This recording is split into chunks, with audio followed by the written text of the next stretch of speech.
Hantavirus dilaporkan kini telah masuk ke Indonesia. Berdasarkan laporan Kementerian Kesehatan, virus terdeteksi pada puluhan orang di sejumlah provinsi.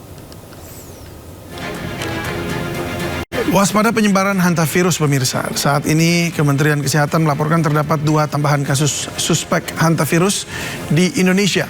Masing-masing di Jakarta Utara, DKI Jakarta, dan juga Kulon Progo, Yogyakarta. Secara kumulatif sepanjang 2024 hingga minggu ke-16 tahun 2026, tercatat sebanyak 251 kasus suspek penyakit hantavirus. Sebagai upaya pencegahan penyebaran hantavirus, masyarakat diimbau memperhatikan kebersihan lingkungannya. Di antaranya memastikan sekitar rumah bebas tikus dan rutin mencuci tangan usai beraktivitas. Menurut Kemenkes, hantavirus termasuk virus yang cukup berbahaya. Karena itu, sebagai antisipasi, pihak Kemenkes telah berkoordinasi dengan WHO untuk screening terhadap penyebaran virus. Virus ini kan virus yang lumayan berbahaya. Jadi kita udah koordinasi dengan WHO. Kita untuk bisa lakukan screeningnya, ya. Tapi yang hasil masukannya kita terima, reagen yang digunakan di mesin PCR. Kita beruntung sekarang kan mesin PCR kita udah banyak. Jadi untuk deteksi virus ini harusnya bisa lebih mudah. Cuma dipastikan reagennya masih khusus. Jadi sekarang kita masih fokus ke surveillance-nya, supaya kalau ada apa-apa kita bisa cepat tahu. Secara umum penanganan soal zoonosis, soal investigasi udah jalan belum? Investigasi dokter tadi ya. Ini jam 2 ya. Lantas bagaimana manusia bisa terinfeksi virus hanta? Berikut kita simak penyebab dan gejalanya. Bersumber dari UPTD Puskesmas Puter, waspada hantavirus penyebab virus hanta, penyebab manusia menghirup terkena air liur, kencing atau kotoran tikus yang terinfeksi virus hanta.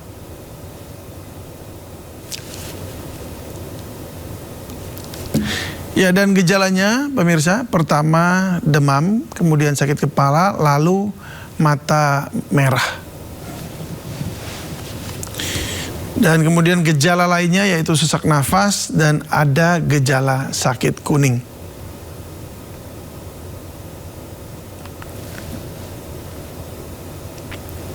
Sebelumnya viral video yang menunjukkan situasi di dalam kapal pesiar MV Hondius yang terinfeksi hantavirus.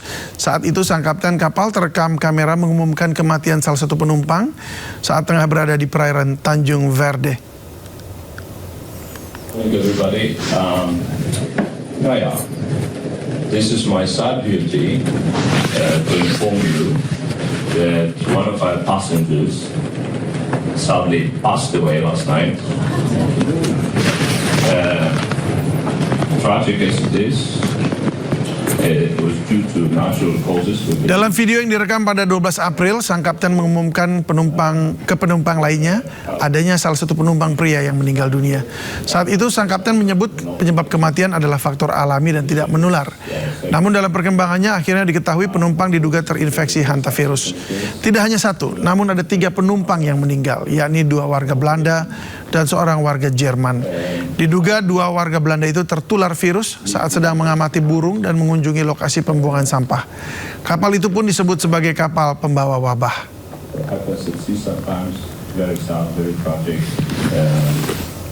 Ya, usai merebaknya dugaan infeksi hantavirus, kapal pembawa wabah itu pun dilarang bersandar di pelabuhan Tanjung Verde. Kapal penjaga pantai pun terlihat berjaga di sekitar kapal pesiar ini. Dan kapal berpenumpang 150 orang ini pun terombang-ambing di perairan Tanjung Verde hingga petugas kesehatan berhasil menangani situasi. Selain 3 penumpang yang meninggal dunia, 3 penumpang lainnya sudah positif terkonfirmasi tertular dan dilarikan ke rumah sakit menggunakan helikopter ambulans. Sementara 5 orang lainnya dalam status terduga.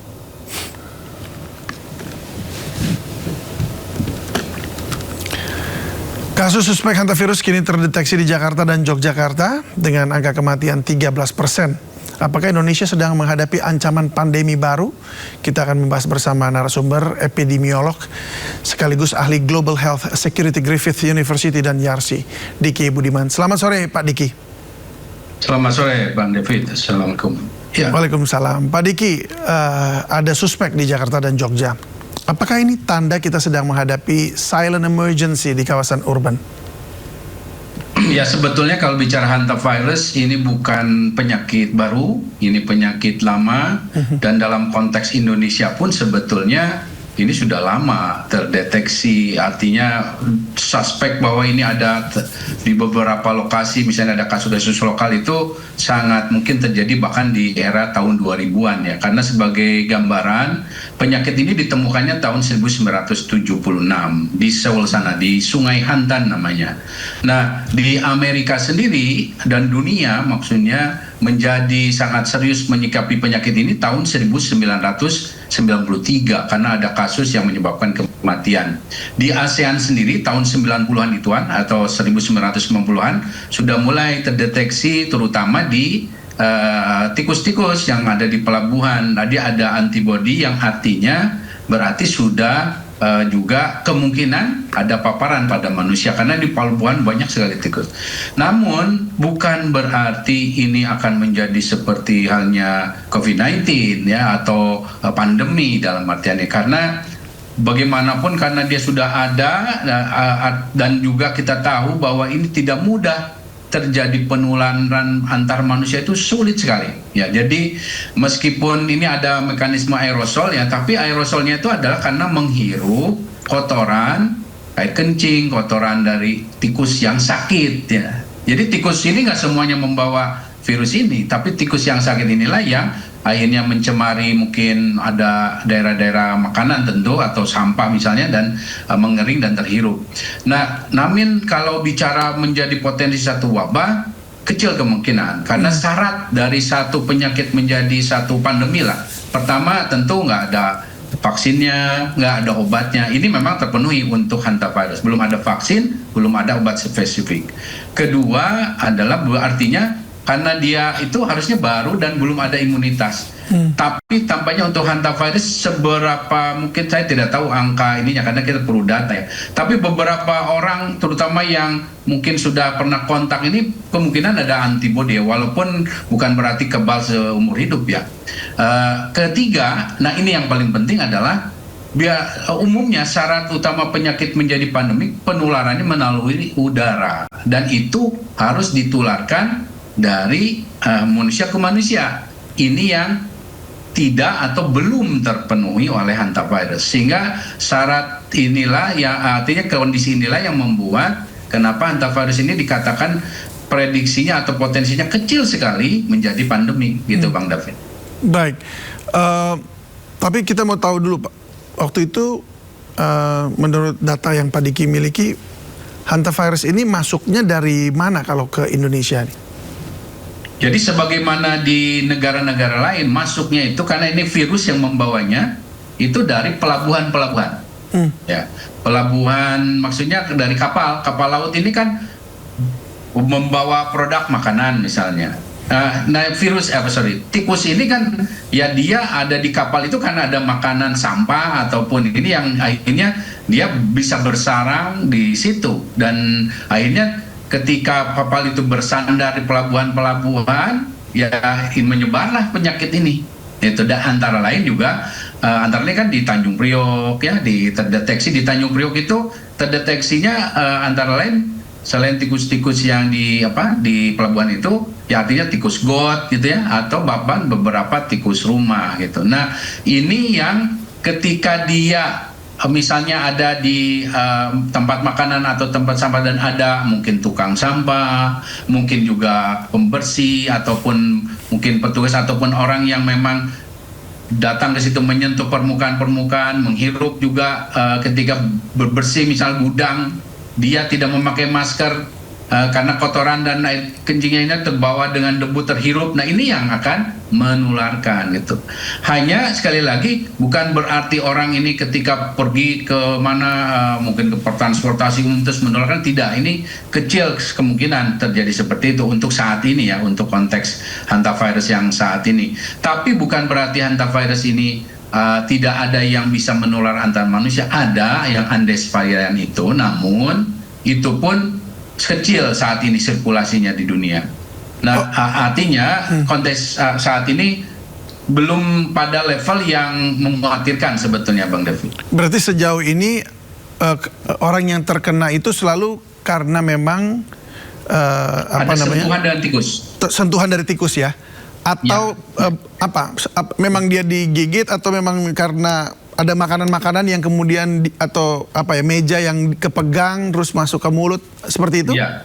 Jadi ini penularannya tidak langsung tuh adalah langsung misalnya tergigit tikus, ya, dan dia bukan ada luka misalnya. Kemudian tidak langsungnya ya kotoran tikus ini, kencing dan BAB-nya tikus ini mengering, terhirup misalnya, itu menular. Atau dia megang kotoran itu atau kontaminasi dia biasa ke hidung, mulut seperti itu. Itu yang menjadi sumber penularan. Oh, karena bisa jadi tikus kan bisa masuk ke paket-paket yang dikirim, produk-produk makanan yang mungkin juga ada buat bukaannya. Nah, itu mengering di situ ya. Lalu kita sentuh begitu. Bisa. Ya? Atau di gudang pun kan dia berlarian begitu. Iya. Kemudian kita membersihkan gudang itu. Kalau membersihkan gudang itu dalam kondisi kering kan debunya terhirup. Makanya salah satu upaya mencegahnya kalau membersihkan gudang jangan kering, sebaiknya basah. Jadi disiram aja dengan disinfektan, dia juga pakai masker, pakai sarung tangan. Jadi saat ini mengingat berbagai kondisi penyakit, potensi, sebaiknya bersih basah ya, membersihkan dengan strategi basah itu jauh lebih aman. Disemprot gitu Pak ya? Betul. Dan untuk produk-produk makanan yang kalengan begitu atau minuman kalengan harus mendingan dibersihkan dulu. Dibersihkan ya supaya aman, bahkan sebelum masuk ke dalam kulkas barangkali. Betul, termasuk ya buah-buahan ya, buah-buahan yang kita makan itu bisa terkena juga ya, kencing ya kalau ada, kita kan nggak tahu kalau disimpan di gudang ada kotoran ya kan bisa saja terjadi ya, walaupun harusnya ini tidak terjadi ya, tapi untuk ya membiasakan lah pola hidup bersih sehat itu, apapun yang akan kita konsumsi biasakan selain dibeli dalam kondisi bersih, kita juga lakukan upaya ya personal hygiene dan juga membersihkan sendiri. Baik, nih hantavirus ini merupakan penyakit yang kemudian ditularkan hewan ke manusia melalui paparan air liur, urin atau kotoran hewan pengerat. Lantas dari mana asal virus ini, kita simak informasi berikut.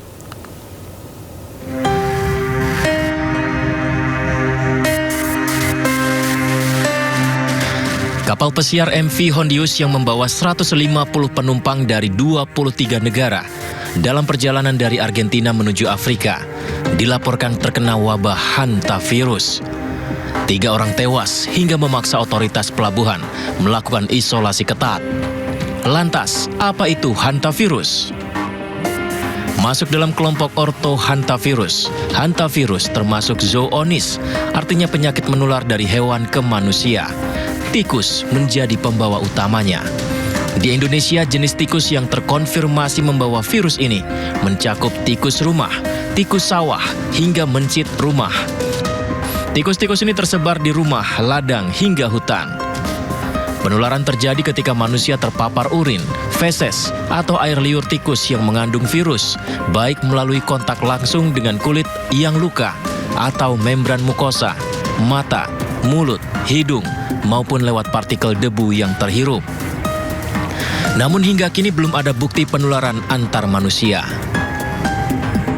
Hantavirus menyebabkan beberapa penyakit, seperti hemorrhagic fever with renal syndrome atau HFRS, dan hantavirus pulmonary syndrome atau HPS dengan gejala demam, sakit kepala, nyeri punggung atau perut mual serta ruam. Dalam kasus berat dapat terjadi sesak nafas parah karena paru-paru terisi cairan, gagal ginjal, pendarahan dalam, dan penurunan tekanan darah. Angka kematian secara global mencapai 5 hingga 15%. Bahkan di Amerika telah mencapai 38% kasus HPS berujung kematian. Meski di Indonesia masih belum banyak dilaporkan, namun keberadaan tikus pembawa virus di berbagai wilayah menunjukkan potensi penyebaran nyata dan wajib diwaspadai. Kita harus lebih menjaga kebersihan lingkungan dan mengelola sampah dengan baik, serta menghindari menyentuh tikus secara langsung. have a situation that we are monitoring very, very carefully. As you probably know, those who develop symptoms, those who go on to develop disease, sometimes develop very severe disease, which includes severe respiratory disease. So there may be some coughing, there may be some aerosolizing procedures that may be done. And of course, that's where we would require higher level care. So this is not COVID, this is not influenza. It spreads very, very differently. So there are different precautions that people are taking. So we are supporting the ship's operators in the mitigation measures that they are putting on board. And as we've said, we are working to have a proper and full disembarkment procedure step by step to support authorities in the Canary Islands for the next stage of the people who are on board. Oke Pak Diki, apakah ada potensi penularannya ini dari manusia ke manusia? Tentu ada ya, karena Andes virus itu atau salah satu strain dari hantavirus ini memang memiliki, sudah terbukti memiliki kemampuan bisa menular antar manusia walaupun terbatas ya saat ini. Artinya harus sangat dekat, kontak erat begitu. Nah, namun sebelum saya lupa, tadi ada di awal tentang disebutkan ada gejala kuning ya di awal tadi. Mungkin sedikit saya mengkoreksi ya bahwa bicara hantavirus itu beda sekali dengan leptospirosis ya. Jadi leptospirosis ini yang lebih banyak kasus sekarang di Indonesia. Ini sama-sama ditularkan tikus. Nah, leptospirosis ini yang dominan muncul gejalanya kuning. Apa mata kuning, mungkin badannya kulitnya kekuningan ya. Ini terus kalau bahasa kedokteran. Tapi hantavirus itu yang dominan bukan kuning. Jadi jangan sampai masyarakat menganggap kalau kuning pasti hantavirus, bukan ya. Kalau kuning, bahkan kalau dia ada riwayat ya, dengan syarat tambahan ada riwayat kontak dengan tikus, kecurigaan pertama dalam konteks Indonesia adalah leptospirosis sebetulnya ya, harusnya begitu. Kalau hantavirus itu biasanya ke gejala sesak nafas, walaupun ada hantavirus di Asia yang memang bisa menyebabkan kuning, tapi dalam konteks epidemiologis sebaiknya kalau ada kasus kontak dengan tikus, kemudian ada gejala seperti flu ya, demam, batuk segala macam, kemudian ada kuning, itu lebih namanya diagnosa yang utama yang harus ditegakkan kemungkinan ya adalah leptospirosis dulu gitu, bukan hantavirus ya. Oke. Itu sedikit meluruskan. Baik, jadi bagaimana dengan kalau kita ingin mendeteksi atau melihat dari teman kita atau orang lain gitu, bukan diri kita, untuk kita ketahui ini kena hantavirus nih kira-kira diagnosa awalnya. Jadi secara fisik tidak bisa ditegakkan diagnosa seperti itu karena ini bukan penyakit yang kelainan di kulit misalnya, bahkan mpox sekalipun itu juga tidak bisa serta-merta ditegakkan hanya dari pandangan dari fisik ya, kasat mata. Karena harus pada pemeriksaan yang tadi disebut betul, kalau Menkes mengatakan PCR ya, PCR-nya memang harus ditegakkan untuk mengkonfirmasi ya. Jadi makanya yang dugaan-dugaan di kapal PCR itu pun menunggu PCR untuk konfirmasinya. Dan sekali lagi untuk membantu juga bahwa pemeriksaan ini terkonfirmasi diperlukan data, ada nggak kontak dengan tikus. Kalau nggak ada kontak dengan tikus ya harus disingkirkan kemungkinan hantavirus, karena yang pertama harus dipastikan adalah ada kontak dengan tikus atau kotoran tikus. Atau apakah pernah membersihkan gudang ataukah betul sekali, tinggal dekat tempat-tempat yang tikus suka tinggal gitu ya, mungkin lembab atau apa ya. Atau bahkan rumah yang misalnya dia sering lihat tikus di rumah itu itu sudah harus ada bisa kecurigaan seperti itu. Tapi kalau nggak ada ya nggak bisa dikatakan kecurigaan hantavirus ya. Dan satu lagi Bang David sebelum ini ya, jadi kalau kita serentak nanti melakukan pemeriksaan misalnya tadi, karena ada keinginan dari Kementerian Kesehatan screening. Bukan tidak mungkin ketika pemeriksaan antibodi pada orang-orang yang tadi periksa, apalagi sudah pernah kontak dengan tikus, itu akan banyak nanti kasus, bisa ratusan, bisa bahkan kalaupun ribuan saya tidak kaget. Tapi bukan berarti itu ada wabah, tidak. Karena itu bisa terjadi mungkin dia beberapa tahun yang lalu karena kontak kan dengan tikus. dia sempat sakit tapi yang tipe yang ringan, dan mayoritas kan memang kalau yang di Asia atau Indonesia ini ASEAN ya memang ringan, walaupun angka kematian juga akan terjadi ya pada beberapa kelompok. Nah ini yang harus agak diluruskan ya, supaya ketika kan sekarang setelah ada kasus ini muncul kan ada berapa nanti bisa meningkat banyak kalau diperiksa banyak, dan karena memang tikusnya juga banyak di Indonesia.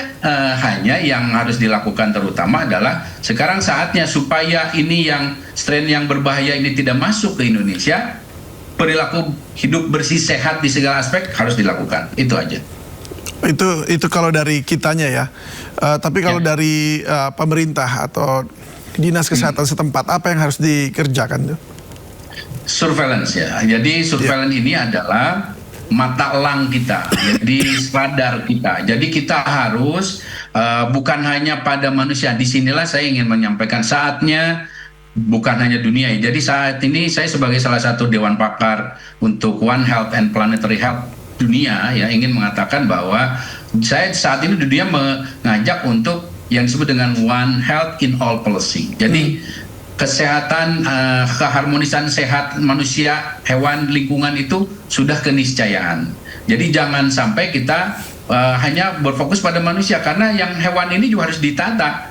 Ada juga pemantauan, kalau dilihat ada di satu daerah banyak tikus, harus dikendalikan, karena tikus ini memiliki potensi membawa penyakit, termasuk nyamuk gitu dan lain sebagainya. Termasuk kalau bicara membangun lingkungannya harus diperhatikan, jangan sampai akhirnya tikus yang tadinya di hutan-hutan itu akhirnya datang jadi di kota perkotaan, kan itu yang meningkatkan kenapa penyakit seperti hantavirus sekarang terkesan lebih menyebar yang tadinya terlokalisir ya, karena manusianya sendiri merusak keseimbangan.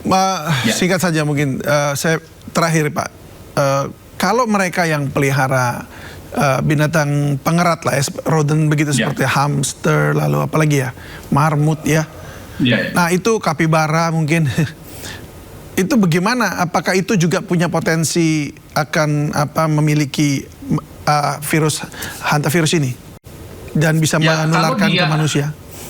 Ya kalau dia kontak dengan, karena ini kan si tikus yang sakit ini juga kontak dengan tadinya sehat, dia kontak dengan tikus yang sakit bawa hantavirus ini.